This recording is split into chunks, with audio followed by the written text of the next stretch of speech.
Yeah, I'm Aimee Luat from Children's Hospital of Michigan, and as mentioned earlier, I am one of the co-investigators of Dr. Yuhas in his study on neuroimaging and Sturge-Weber syndrome. So I am delighted to speak today, and thank you, Julia and Sturge-Weber Syndrome Foundation for inviting me for this mini conference. Can I have the next slide? So the learning objective of this talk is to provide current information and back to school planning to guide parents and caregivers of children with Sturge-Weber syndrome during this time of COVID-19 pandemic.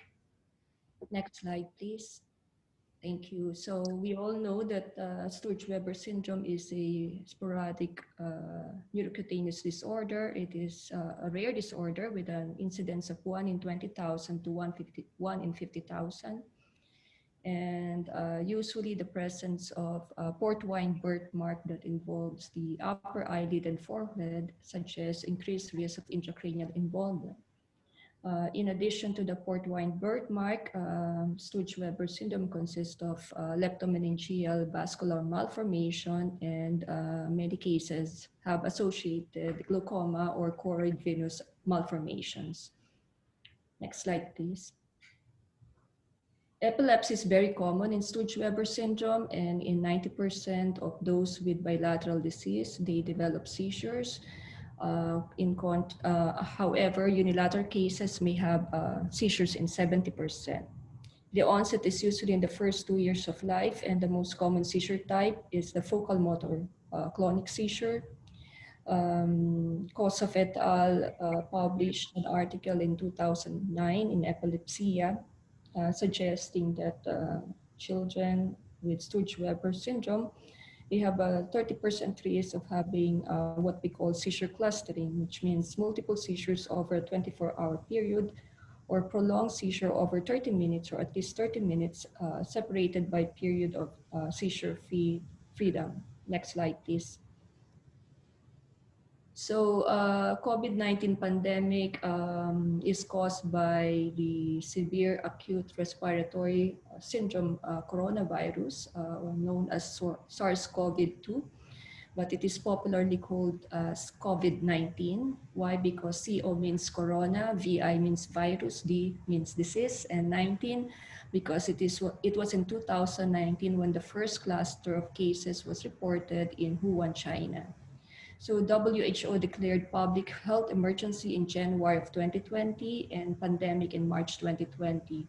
So this condition is primarily spread by respiratory droplets and can also be transmitted by direct or indirect contact with mucous membranes in the nose and mouth. And there is also a possibility of airborne transmission, and neonatal infection via mother to child transmission has been reported. Symptoms are usually non-specific, from asymptomatic or no symptoms to acute respiratory distress syndrome, fever, and dry cough are the most common symptoms. The diagnosis relies on the presence of positive viral RNA, which is based on nasopharyngeal swab, and this remains to be the gold standard for the diagnosis of COVID-19. So currently there are 3 types of vaccines approved for emergency use. Pfizer, BioNTech, Moderna, and Pfizer, BioNTech, Moderna, and Janssen. So now 12 years of age and older are eligible to undergo or to have COVID-19 vaccination. So I want to go direct to the point because I am a clinician and I often see patients with epilepsy and Sturge-Weber syndromes, and many times these are the questions that are asked to me. So could individuals with Sturge-Weber syndrome have higher risk of acquiring COVID-19 than others? So we have very limited information about this, and the Vascular Anomalies website suggests this information that currently information does not suggest that vascular anomalies or their treatments put patients at any more or less risk than otherwise similar people in the general population. So currently, based on the information we have, it doesn't suggest that SWS patients have higher risk of COVID-19 infection. And then let's go to the next slide. If a person with epilepsy or Sturge-Weber syndrome develop COVID-19 infection, are there any medication that we should avoid? So currently, there are no supporting evidence to discourage the use of ibuprofen. Some medications that are used for URI symptoms, however, can lower seizure threshold. For example, antihistamines and decongestants. The use of chloroquine and hydroxychloroquine these are the medications that have been used for COVID-19, either alone or with azithromycin, is not found to be contraindicated in persons with epilepsy. However, we should also consider that this medication can have potential interaction with anti-seizure drugs. And we should also assess the risk and benefit ratio whenever we use this medication in patients with epilepsy. Next slide, please. So this is one of the recent articles published in 2020. Out of the 6,618 eligible cases, at least 2,800 were determined to have side effects from oral exposure to diphenhydramine, and majority of this exposure was related to accidental unsupervised ingestion to less than 4 years of age, and most likely these children had high intake of the diphenhydramine, and seizure was found in 5.5% of cases, and their seizures were mild and self-limited. And in this paper, they suggest that the most impactful intervention is to focus on prevention of accidental exposures and subsequent utilization of healthcare resources. Next slide, please. So how about COVID-19 and blood thinners? Again, the use of blood thinner alone does not increase the risk of acquiring COVID-19. If the reason for using the blood thinner is due to heart or pulmonary issues, or if there are signs of pulmonary or GI bleeding, one should follow what the CDC recommendation for high-risk people. Aspirin use in children with multi-system inflammatory syndrome due to COVID-19 during the acute stage has been found to help in this situation. And aspirin may even reduce the intensive care unit admission and mechanical ventilation in hospitalized patients with COVID-19. So as of now, we don't have an evidence that blood thinners like aspirin is contraindicated in persons who develop COVID-19. Next slide, please. Is COVID-19 vaccine safe for persons with epilepsy and for patients with Sturge-Weber syndrome? Again, no evidence that persons with epilepsy are at a particular high risk of developing side effects from the vaccination. But as with any other vaccine, some persons may develop fever, which can lower their seizure threshold. So therefore, we have to make sure that we treat the fever. There should always be an emergency seizure action plan, and anti-seizure medication should always be continued. And there's no evidence that this vaccination can result in worsening of epilepsy or may cause brain injury. Next slide, please. From the Sturge-Weber Syndrome Foundation, we recommend that we discuss this case with your primary physician to evaluate whether you are at increased risk. This, of course, needs to be balanced with the risk of getting COVID and the risk of having serious complications from COVID-19. Next slide. So what about face mask? So face mask is probably effective in preventing the spread of respiratory pathogen, at least to some extent. There have been studies that show that using the N95 for 4 hours during hemodialysis can significantly reduce the PO2 or increase the respiratory side effect in those people with end-stage renal disease. And in a study of 53 surgeons, the authors reported that the pulse rates of the surgeons increased and their O2 saturation decreased after the first hour of wearing surgical masks during the operation. Next slide. The use of face masks alone, however, is not enough to provide an adequate level of protection, and other measures should be put into practice, including hand hygiene and social distancing. So the face mask should not create a false sense of security. Next slide, please. So is wearing face masks safe for persons with epilepsy? Again, there's no direct evidence in literature, but we know that hyperventilation is an effective method of triggering seizures, especially absence seizure when we do the electroencephalogram. So according to the article of Asadi, Puya, and Cross, published in 2020, persons with epilepsy and many other people do not need to wear face masks most of the time, as long as they are not on close contact with others, especially during intense physical activities such as exercise, including jogging and walking. One advantage used to wear is a space mask in crowded location and indoors, and with intermittent breaks in safe locations away from others. Next slide. So what about acute seizure rescue medications? So most seizures stop within 5 minutes. However, if the seizure is about 5 minutes or more, they are not likely to stop without abortive intervention. It should be noted that convulsive seizures lasting 30 minutes or above can lead to brain injury. Hence, for seizure about 5 minutes or more, we recommend acute seizure management. Benzodiazepines are currently used as the initial therapy for treatment of acute seizure activity. And seizure rescue medication is an important tool for the management of children with epilepsy. And the availability of rescue drug medication empowered parents and caregivers with treatment pathway before medical personnel In a arrive. conference, in a conference. So the most commonly used rescue medications for children in the US are basically rectal diazepam and clonazepam. And recently, there are two new intranasal formulation of rescue medication that have been approved by the FDA. And earlier in this meeting, you have heard about Nasilam or the intranasal midazolam. Next slide, please.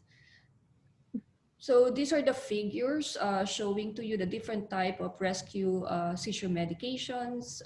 We know about the rectal diastat that you give rectally. And then we have the nasal diazepam marketed as Valtoco with a special device in order to give the medication.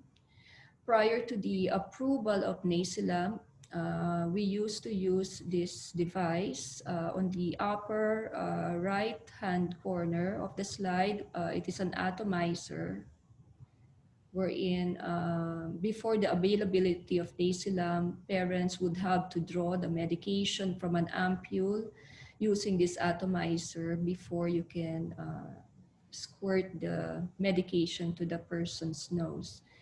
With the availability of Nasilam, this stressful step has been bypassed, and it is less stressful to give intranasal midazolam now because of the new formula or the new device that they have that we have for Nasilam. Next slide, please. So as I said, there are different routes of seizure medication administration. Rectal is easily used. It is in a pre-packed product. However, it can be socially unacceptable, and it can be challenging to administer in larger patients or in patients with limited mobility. On the other hand, intranasal can be easier to administer for caregivers, and it is more likely to be socially acceptable. And the medication is rapidly absorbed via the highly vascular nasal mucosa. The other routes of acute rescue medication administration include buccal, oral, and sublingual routes, but these are not FDA approved. It may also have undesirable taste. There could be risk of aspiration, risk of injury to the caregiver because they can get bitten during the tonic-clonic seizure. It may be difficult to open the mouth because their mouth is usually clenched during the tonic seizure. And there could be a requirement for refrigeration in some liquid preparation. In addition, the oral formulation may have slower absorption. Next slide, please.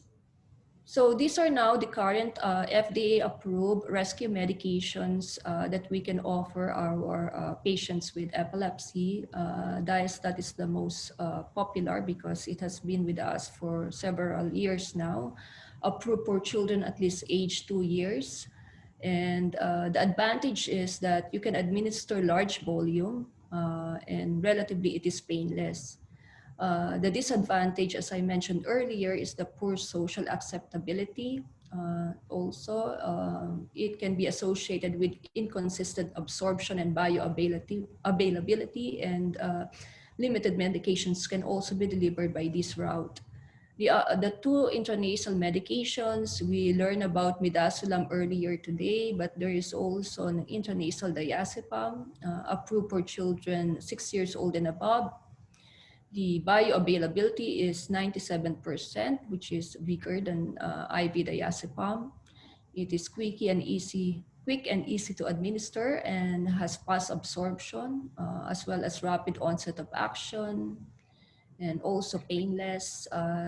Side effects include possible CNS side effect. It is also associated with variable absorption. And sometimes it also depends upon the health of the nasal mucosa. And for intranasal midazolam, it is FDA approved for children 12 years old and above. Just like Valtoco, it is more socially acceptable compared to the rectal route. And like Valtoco, there's a possibility of direct brain delivery, so therefore quicker onset of action. For the side effects, it may cause nasal and throat discomfort, inflammation, lacrimation, and abnormal taste. And they also need to incorporate it with an enhancer to promote drug solubility. Next slide, please.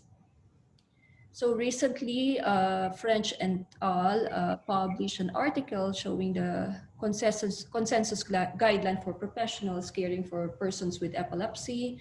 And I summarize the guidelines recommendation in the next two slides. So we try to administer as much as possible at home care to reduce the risk of exposure to COVID-19. And we should also counsel the family and the patients that most seizures are self-limiting and they do not require hospital admission. Whenever possible, persons with epilepsy should have an emergency seizure action plan. We physicians should make sure that the patients have regular supply of anti-seizure medication, as well as prescription refills. Whenever possible, telehealth should be considered. Consider if change in treatment may need to be postponed, for example, weaning of medication. We should always advise patients and families about lifestyle issues. Neurodiagnostic evaluation is preferably done on an outpatient setting. Reduce the direct exposure of healthcare professionals to persons with epilepsy. And for those with mental health issues, we should be able to give them directions to resources. Next slide, please.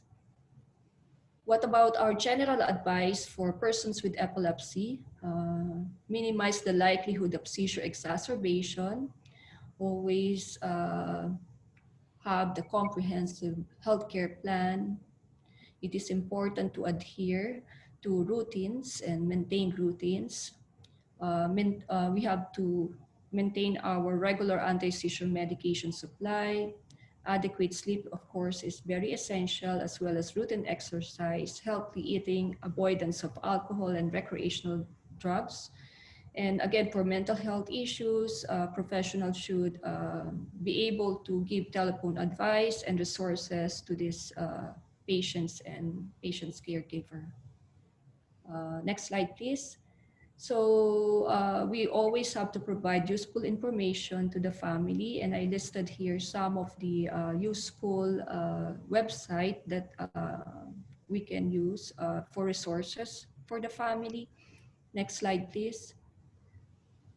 And recently, the CDC guideline for going back to school in the midst of pandemic had some updated information.